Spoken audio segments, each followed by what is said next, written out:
Now, it's my real privilege to introduce our featured speaker for today. He's radio and television sportscaster Keith Mills.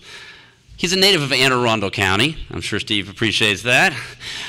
He's a graduate of Towson University, and he began his award-winning career back in the 1970s. I didn't know you were at the Baltimore News American. He learned he learned his craft from legendary sports writers, John Stedman and Frank Lynch. There's an awful lot I can read about Keith. You all know Keith. You see him all the time. I have tremendous respect for this gentleman. He's been involved in so many of the important sports events in Maryland for many, many, many years. And he's the one that lets us know how the Terps are doing and how everybody else in Maryland is doing. And it's great to have him here. But you know what? It's more important that he's here because he cares about our community. He cares about people. He wants to make sure that his message can be told to folks so that we can learn from it and to get stronger and help other folks. And today he is courageously stepping forward to share his very personal battle with substance abuse and his efforts to maintain his recovery. So with that, I want to thank you very much, Keith, for being here. Ladies and gentlemen, Keith Mills. County Executive, thank you. I'm going to change things up a little bit. You guys don't mind if I stand here, do you? My good friend Tommy Cole from WBAL, I will make sure you get some decent video. It's hard to make me look good, but hopefully I'll sound pretty good. Ladies and gentlemen, thank you for being here. And county executives and Lieutenant Governor Rutherford, thank you for not just putting this together for what you're doing from a prevention standpoint, and more importantly, an education standpoint. All of you gentlemen just mentioned that, and guys, that is the key. And I'm going to share with you a couple of things that how I got here, which is really not a good story, and how I got here, which is really a good story. I'll explain, but how many of you guys want to see the Orioles win tonight? Yeah. Of course. Any Steeler fans out there? All right, all I have to say to you is last year the Ravens weren't real good and we still kicked your butt twice. That's about all I'm going to say. All right, so how did I get here? I got here because of the unbelievably kind generosity and faith of one gentleman who's in this room and some very cool people who I work with at Channel 11. Mark Miller, who's now a member of County Executive Kittleman's staff, was my first news director at WBAL Radio when I started there 10 years. 2 years after I was finally had enough wisdom after I felt sorry for myself for 7 years of substance abuse, went and got some help. You may know the story. I spent a couple of years in rehab at 2 different rehab facilities. Mark Miller, Jeff Beauchamp, Ed Kiernan, Michelle Butt, and Jordan Wertleaf, who at that time ran the TV and radio stations of WBAL, gave me a second chance. And it was up to me to uphold their faith and their interesting decision to hire me, because at that time, man, I was damaged goods around Baltimore. This was in 2006. No one wanted to hire me, but Mark Miller and his staff did, and I am forever grateful, Mr. Miller. And to this day, when every once in a while, man, that white elephant of opioids, in my case it was a drug called hydrocodone, just slams me in the face and says, oh man, wouldn't it be nice to take one of those bad boys during a rainy day and start to feel good again? And I think about all of the support and the faith they gave me, and I keep those consequences right here, because if I would take that drug again, I'm going to find myself back in that spiral of substance abuse, and I can't go there. So I will explain to you now how I got out of that with the help of these gentlemen right here and the help of some really, really good people and some family members. So you may have heard the story. Way back in 1999, I took my first pain medication pill. It was called hydrocodone for a bad back. But 7 years later, I was taping a television show while I worked at Channel 2 called, it was on the Blast soccer team. We taped it every Thursday. Very innocent day. Woke up, went to work, talked to Kevin Healy of the Blast, Ed Hale of the Blast, came home, walked in my house in Linthicum, the northern Anne Arundel County section. I'm not so sure Steve Shue is really proud that he's got a drug addict up here that's a resident of Anne Arundel County. But Steve, I'm trying hard, buddy, to make us all proud. But I opened my door, put my work bag in, had a golden retriever at the time, took him out for a short walk, let him run around a little bit. I walked over to my next door neighbor's house, opened the front door of her house. There was a vial of pain medication on a end table right next to her door. I picked it up, walked back in my house, got my dog, went about my day. 5 minutes later, there was a knock on my door, and 2 Anne Arundel County detectives who I knew, who were good friends of my family, my father in particular. My dad was very involved in Anne Arundel County politics when I was younger, and they arrested me for breaking and entering, stealing controlled substances. What I didn't tell you was the night before I went to my next door neighbor, there were some tree branches over the electrical wires in our neighborhood, and I said, hey, Mrs. So-and-so, can't repeat her name. I can get those things cut down for you. Oh, yeah, no problem. And I noticed on the end table was a vial of whatever. I didn't know it was pain medication. I assumed it was because she was fighting cancer. I robbed from my next door neighbor who was a cancer victim. How pathetic is that? So, all night, it consumed me. What was in that vial of pain medication? Now, think about this. I was clean at the time. It had been 2 years since I had gotten out of my first rehab visit to Father Martin Ashley's in Harford County.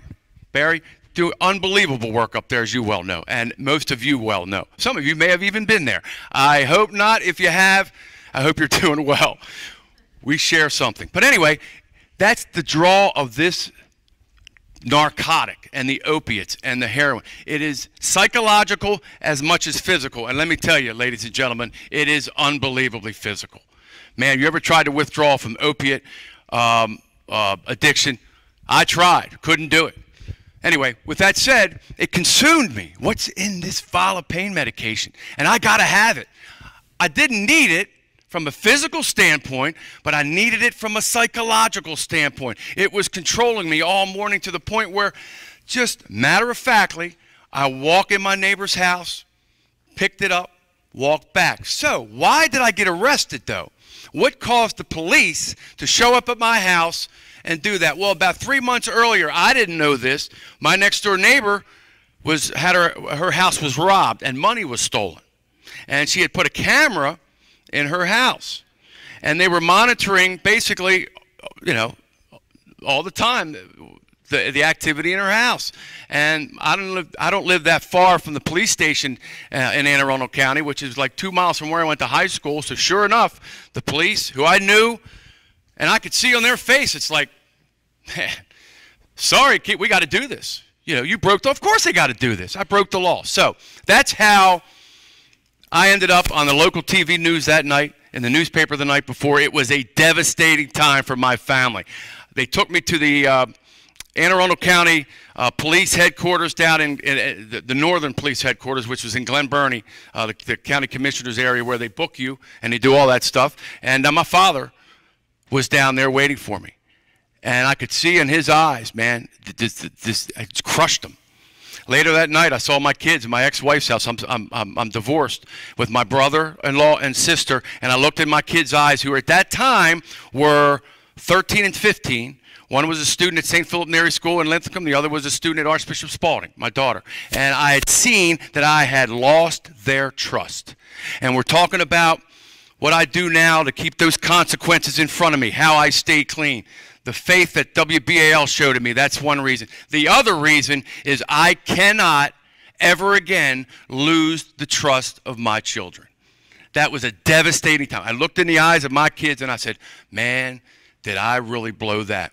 So I spent the last 10 years trying to make sure that I don't go down that path. And the only way you don't go down that path is not using the substance that you were using. Easier said than done, as we have just heard the statistics from Steve and Barry and Alan and Lieutenant Governor Rutherford. Statistic after statistic after statistic of drug abuse, and particularly opiate and heroin abuse. It is not just an epidemic, it is an epidemic of epic proportions, if that makes sense to you. Just last month, a friend of my son's, 23 years old, died of a heroin overdose after being clean for 16 months. Came back from Florida, went to his mother's house, shot up in the basement with a buddy of his, was dead in 2 hours.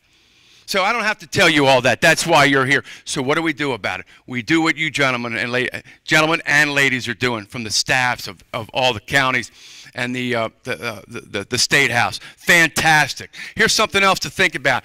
Those of you that have heard me speak before, I could go on and on about my stay at rehab. Went to two of them, Father Martin Ashley's and Eric Clapton's rehab facility in Antigua. And the reason I went down there is after I got arrested, I told my family, I'm not going back to Father Martin's. I don't need it. I know what I've got to do. I'm going to be able to take care of it. I'm not going. My brother-in-law, who is an angel in my life, slammed me up against my ex-wife's wall, not to condemn, not to. There was no physical abuse involved at that. A lot of psychological abuse, though. But he goes, "You're gone, because this is still a problem." And it's the only time my brother-in-law has ever challenged me before. And I said, "Okay, yes, sir, I'll go." So at the time, I was going to Partners in Recovery at Shepherd Pratt as an outpatient. In an outpatient program. Marcy Frank, who's the late Marcy Frank, unfortunately passed away a couple years ago after helping hundreds and hundreds of drug addicts like myself, convinced me to go down to Eric Clapton. And the reason I say that is that really resonated. Because when I went to Father Martin's, I was one of the many, many drug addicts who didn't think they had a problem. Matter of fact, this was Thanksgiving, this was November of 2004, after I finally looked in the mirror and said, "You know what? You've got a problem. Get off your butt and get some help." And I've been asked to write a book many, many times about this journey, and if I do, the book's going to be entitled "The Mirror Doesn't Lie," because you can BS anybody you want. Your boss, your mother, your wife, your sister, your brother, whatever. But the mirror doesn't lie, because you know if you're an addict or not. And I knew it deep down. And I'm like, what do I do? Because the stigma of drug abuse, as you well know, is powerful, man. It's the stigma of a needle in the arm in the corner under I-95 or whatever. And it's powerful. And, you know, I didn't want to go down that road. I didn't want to have the public view me, judge me because I'm a drug addict. But you know what? It ended up spiraling this issue out of control for me. It spiraled the addiction because I was too stubborn to get help earlier. But finally, I walked into Channel 2 one day when I was still working there. Went up to my great friend and colleague and mentor, Scott Garceau, who is a Harford County native and just a tremendous asset in the Harford County area. And I said, "Hey, Scotty, man, I got a problem." I said, I've been addicted to hydrocodone, this pain medication, for the last 5 years. I need to get some help. We walked upstairs to my boss at the time, sat down. He goes, "No problem, man. We'll take care of you." Sent me to Father Martin's, and I walked in, and 2 weeks later, I was clean for the first time in 5 years, and I felt fantastic. And I'm walking around the grounds, and as Barry will tell you, or anybody else at Father Martin's will tell you, it's a pretty cool place. Right on the river up there, and I was feeling as good as I felt in years. So good that I walked up to my counselor at the time, a guy named Craig Piercy, who I still talk to today. Craig retired from Father Martin's a couple years ago. I said, "Craig, I'm good, man. I'm good to go. I'm cured, and I think I can go back to work." I mean, that's how I said it. Are you kidding me? How naive was I?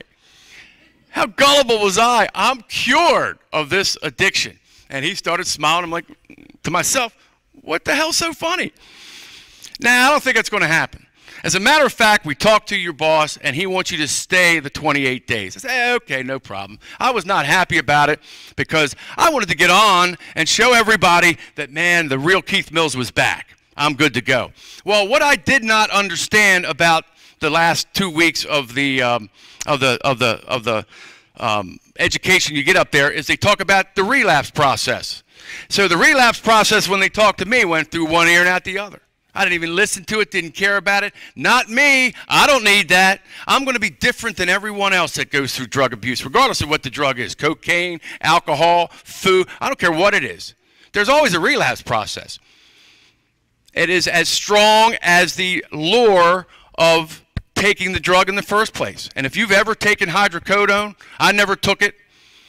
First day I ever took it was driving to high school baseball game at Mount St. Joe from my house in Linthicum. I just got back from the doctors, and I had a really, really bad back problem. When I was in high school, I played 3 sports, and I pinched a nerve in my back when I was playing football, and it came back to me every couple of years. This time, man, it was intense. Went to a really noted back surgeon in Baltimore, can't really reveal his name, and prescribed me with 2 sets of medication. 1, a muscle relaxer. 2, this pain pill called hydrocodone, which looked exactly like the muscle relaxer. So I'm driving to Mount St. Joe, and not to sound feminine, but I had this cosmetic bag that I took to work with all my makeup in it. You know, and if I told my boys in Brooklyn Park that I wore makeup, man, I'd be thrown out of the town. So anyway, I had this 2 vials of pain medication. I took what I thought was the muscle relaxers, took 2 of them. Went to the game. By the time I got to the field, I'm like, wow, what is this? And why am I feeling so good? I mean, I was literally walking on air, and every bit of stress in my body was gone. And I went back to the car, and I got, oh, that was the hydrocodone. Didn't think much of it. Went back home, watched the game, went back home, and, 2 days later, back screaming again. I'm like, hey, I think I'll bypass the muscle relaxers again and take the hydrocodone, which I did. I took 2 in the morning, 2 in the afternoon, 2 at night, 2 the next. My addiction was off and running. And I've met some people over the course of time that can take that stuff, OxyContin, Vicodin, hydrocodone, whatever the opiate is, and not have a problem. I was not one of them. Because, man, it spiraled out of control very quickly. But I masked it for 5 years. I was a functioning drug addict for 5 years. And I did some really bad stuff. I pharmacy shopped. So really then I broke the law. But I didn't get caught. So I thought, okay, I'm okay here. I'm good. Nobody knows it. I'm all right. Until it really got out of control where I had to get some help. So how am I here today? Well, finally, I went down to Antigua and I listened to what they had to say. I listened to the rehab process. I listened to the fact that, you know what, you can't use the substance anymore. You've got to listen to your body. So when my body speaks to me right now about maybe craving the narcotic again, and it does, trust me, 10 years later, I think of the Mark Millers. I think of the Ed Kiernans. I think of the Steve Shoes and the Lieutenant Governor Rutherford and Alan Kittleman and Barry Glassman and what they're doing in their counties. I think of a young guy named Tim Weber who's up in Carroll County saving lives with 2, he's a recovering heroin addict. And he's giving back up there, going into middle schools, and he's making a difference, and he's saving lives. And that's who I think of. I think of losing the trust of my kids again. They're now 26 and 24. And they still look at me sometimes like, are you okay? My daughter says that to me every now and then. Are you okay? Yeah, Al, her name is Allie. Just having a rough day. I'm going to get through it. You're not on anything, are you? She says that once a month. You're not on anything, are you? No, I'm not. But the consequences. If I use again, if I get caught, I'm probably going to go to jail. Because the judge that gave me my sentence when I went to trial gave me house arrest instead of putting me in jail when he probably could have. Maybe should have. But he didn't. And I hate to embarrass Mark Miller. When I went to, no show of hands, but if you've ever been on house arrest, you know that people say, oh, house arrest, not that big a deal. Well, you've never been on it because your freedom is revoked. And it's a very powerful, powerful, powerful deterrent to doing what you did to get you in that situation before. But my police officer who I dealt with at that time, who I still see and talk to all the time because she was that much of an influence to me, had to talk to Mark Miller once a week to make sure I was doing what I was supposed to be doing. And that was going to work, going to the gym, and picking my kids up. And that was it. That's all I was allowed to do. But it was one heck of a deterrent. So that's why I'm here today. I'm here today because I've stayed clean, because of some great people who have supported me, some wisdom now to know what and how dangerous and powerful the opiate is, and now to give back to all of you who are doing much more than I am in regards to trying to curb this unbelievable epidemic. And it is heroin now, and man, heroin is, as you heard and have seen in your own lives, it is the most devastating thing I've ever seen in my life. I grew up in northern Anne Arundel County, right on the Baltimore City, Brooklyn Park, right on the Baltimore City, Anne Arundel County line. And as Steve will tell you, man, it's a war zone up there right now. It is a drug-infested gang war zone, and it's filtering into the county. And some of the guys I grew up with, we're trying to go into that part. We know some of the guys that are dealing in South Baltimore, right on that line. And we're like, come on, man, keep it out of the schools. Keep it out of the schools. You can't take it into the schools. It's like what we have to do right now. We've got to go into the schools, and what you gentlemen are all doing, and it's all school related. And Steve, what you're doing, speaking from Anne Arundel County, that's where I live. We might be losing 2 a day, but we might be saving 15 because of what you're doing. And that's why we're here today. So it's got to start with education. Now, I'll give you a great example.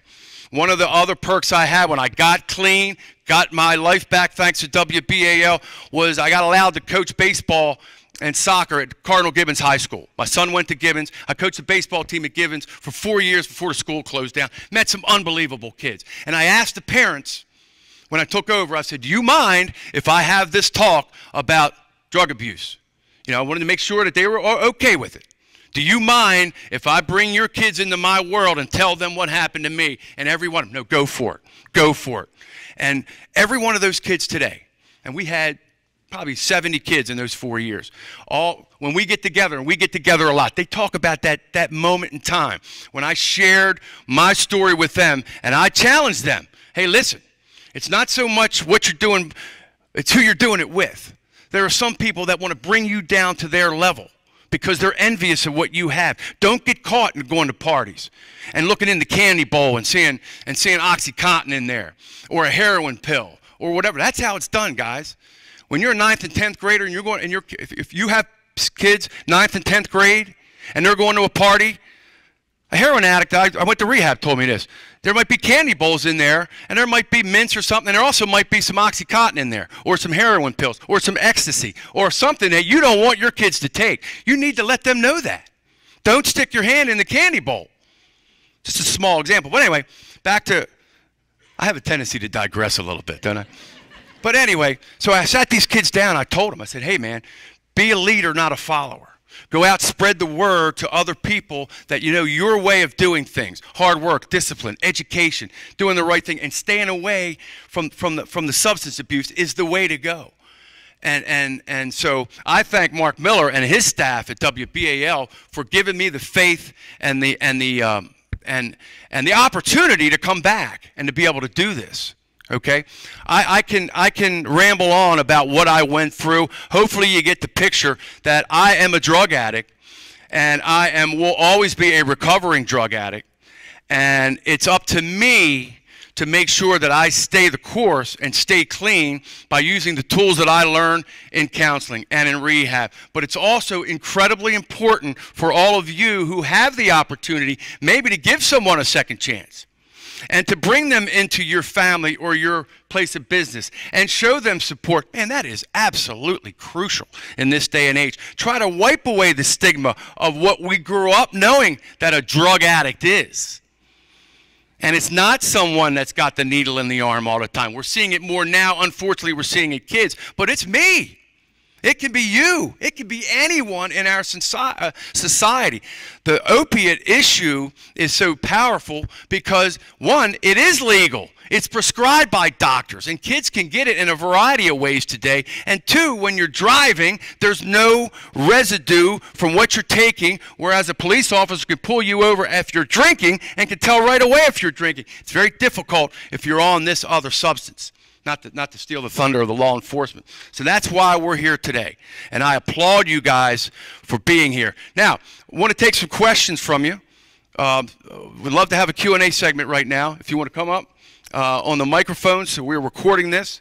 Feel free to come up, fire away. I want to be as open and honest. If you have any questions about what I went through, how I got out of it, what we're doing right now from my perspective in trying to change lives from a youth standpoint. I still talk to a lot of kids today. I wish I had $1 for every parent in the last 2 years that came up to me, tap me on the shoulder, go, hey, you got a minute? I need to talk to you about something. When they say that, I know exactly what they're going to say. my son or my daughter has a substance abuse problem. Can you talk to him? Absolutely. Be glad to talk to him. In 5 minutes, I can sit down with them and tell whether they're serious or not about getting clean. And if you're not serious about getting clean, it's very difficult to get clean. You got to want to do it. You got to have to want to do it, or you're not doing it. It's that simple, because the pull is too strong the other way. And so please, let's engage in some conversation if you want to right here. Any questions, or if you want to ask him for where you are? Yes, Lieutenant Governor. You said that you have a back problem, or periodically. Does that still occur? So I have a two-part question. Does that still occur? Every once in a while it does. It's amazing, though, Lieutenant Governor. When I got off the narcotics, the back problem wasn't as intense as it was. You know, and I think it was all created up here to keep funneling that in my body, to be bluntly honest with you. Yeah, and that's why I was going to ask, if when you have that recurrence of the back problem, are you being prescribed an opiate? No, I'm not. Okay. No, I'm not. I'll take Advil or try to gut it out, but it's not to the point where I really have to take a lot of it. You know. But no, I'm not prescribed. Okay. Every doctor that I have, I only have two. And they're well aware. Everybody, everybody in my little world knows exactly. I got more checks and balances, man. Yeah, I got more checks and balances around. Okay. You know, if I go to a restaurant, you know, and my daughter might drink a glass of wine or someone, and the waiter, iced tea, yes sir, iced tea for me. Thank you. Any questions? Ask him for where you are, please. Yes, yeah. Come on up. That's a great question, though, because pain, it triggers a lot of what we see in opiate use. No question about it. Hi, my name is John Sullivan. I unfortunately lost a son, 2010, Oxycontin. Eventually took his life. And so I'm developing a product, and I want to get your opinion on it. And if you, at the time, got addicted to these opiates, if they were in a dispenser that monitored your intake, do you think that would have changed your behavior pattern if you knew you were being monitored? I don't think it would have changed anything in my behavior pattern, because my body accepted the opiate to the point where it craved more. Right. And I don't care if you had a monitoring system. Hey, listen, what I did was against the law, so I knew what I was doing was wrong. So whether it said it on a package, on a vial of pain medication, or whatever, I don't think I don't think psychologically or physically that would have mattered to me. It may other people. Me personally, I doubt it. So we're talking about the beginning stages. So let's just say, for example, for the first time you take this pill, it's in a blister pack, and every time you popped a pill out, it recorded the date and time. Oh, it doesn't matter. Date and time. Listen, if you take... But at the end of the 30 days, the doctor gets that report, and he sees that you're abusing these pills. Well, you go to another doctor. Well, and then that's what people do. And if it's a statewide program, then every doctor's monitoring your abuse.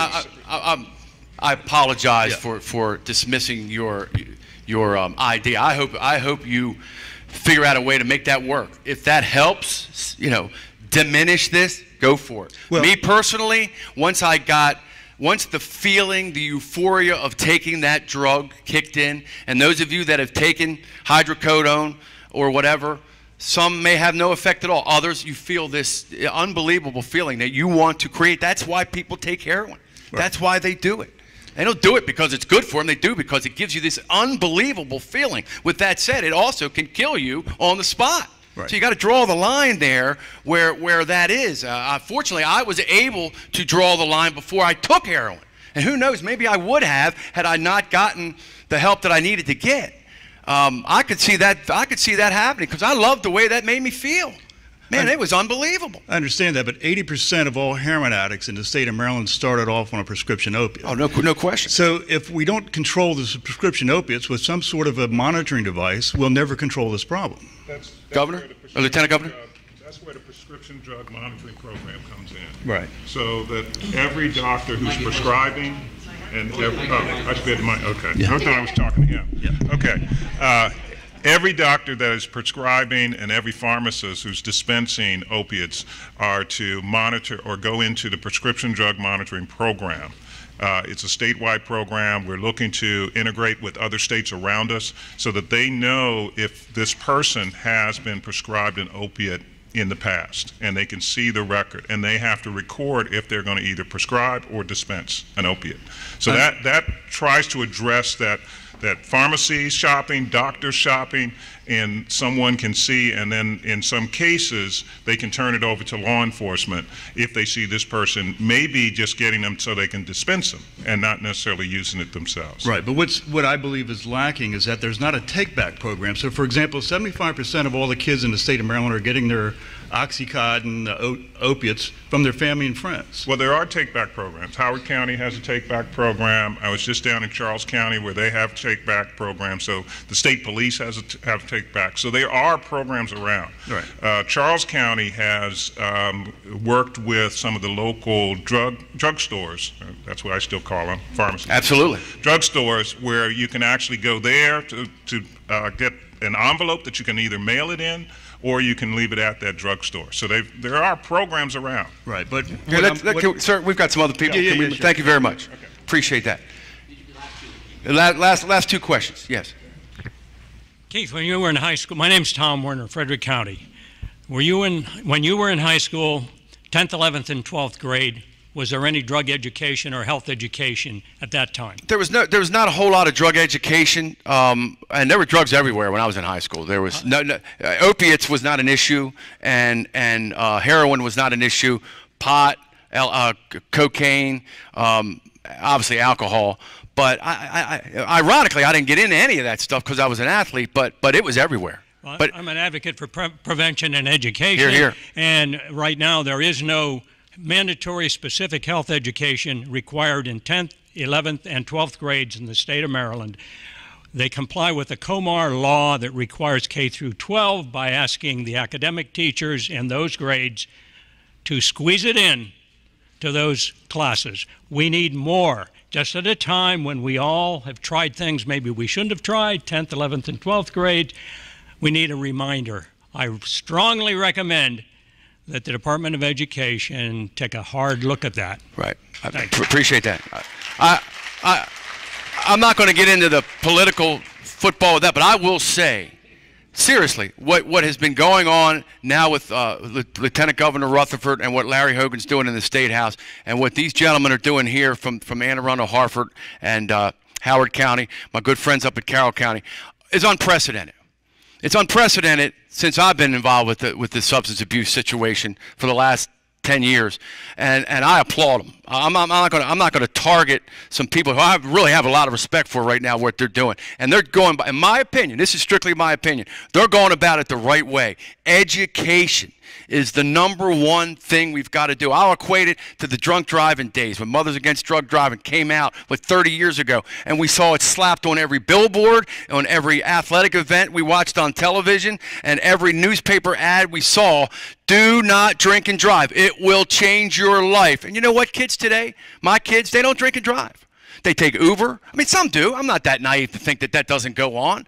But I'll tell you what, the percentage of kids today that are doing, drastically down. And I truly believe it's because of the education that we gave them 30 years ago. These gentlemen and ladies are doing that now, and that's where it's got to start. Man, you got to get those kids in elementary school and middle school. I had a middle school parent in my section say to me, oh, my kid. Well, like Steve's program, not my child. This woman actually said that to me. Oh, not my kid. My kid will never do that. I mean, your head is in the sand if you think that those kids are not going to be exposed to that. And that's not them talking. That's me, father, drug addict, been there, done that. If you out there think that this is not an issue for your middle school kids, if you have them, man, you are living in the dark because it is a problem. So, I agree with you. Education is the way to go. I'm all for it. I will volunteer my time anywhere, anytime to educate kids about this issue. Yeah. Good morning. Hello there.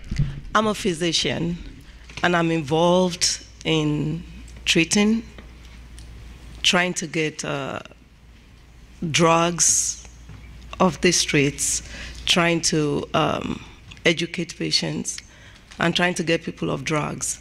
I have the special BX number to write Suboxone. I write Vivitrol for alcohol. We do all of that. But it's important to educate not just from middle school up or even elementary students up, even adults. in, for instance, the back pain. Everybody has back pain. If we ask by show of hands to see how many people experience back pain, is the #1 reason why people visit primary care physicians, is back pain. You will develop back pain at some time or the other as you get older, if you get older. And opiates is not the treatment for back pain. You get back pain partly because of inflammation. You need something that would take away inflammation. You need non-steroidals, ibuprofen, even Tylenol, that is not a non-steroidal drug, does work for back pain. Topical analgesics, we have tons of them now. Aspirin with lidocaine over the counter, when he has lidocaine. See, these things need to be educated. We need to get educated on these things. Now, that being said, we can't, CRISP is what the Lieutenant Governor was talking about, part of it. And yes, we know who is taking what. Even insurance companies now are helping us to let us know that our patients are filling prescription opiates from different doctors so we can curb it. So we're trying in those areas, but you will get opiates wherever, whenever, if you want it. They're on the streets, they're online. Our world has changed that you can get anything online. Sorry. Yeah. You have a question? No. we're going to have to move on. We understand. Okay. Well. But this I'm not here. No, I didn't come up to ask a question. Yeah, no. We've got to move on, ma'am. Okay. We appreciate your participation. Thank you for your guidance on this. We wholeheartedly agree with you. Okay. Thank you very much. Very much. Ladies and gentlemen, thank you. We'll be around for a while. I applaud County Executive, thank you, and Lieutenant Governor, thank you, and thank you guys for being here. We appreciate it. Thank you, my friend. Thank you so much. Thank you, my friend. Thank you, my friend. I tell you, he just said that he says he's a drug addict. I think he's an inspiration. An inspiration. Thank you. Thank you so much.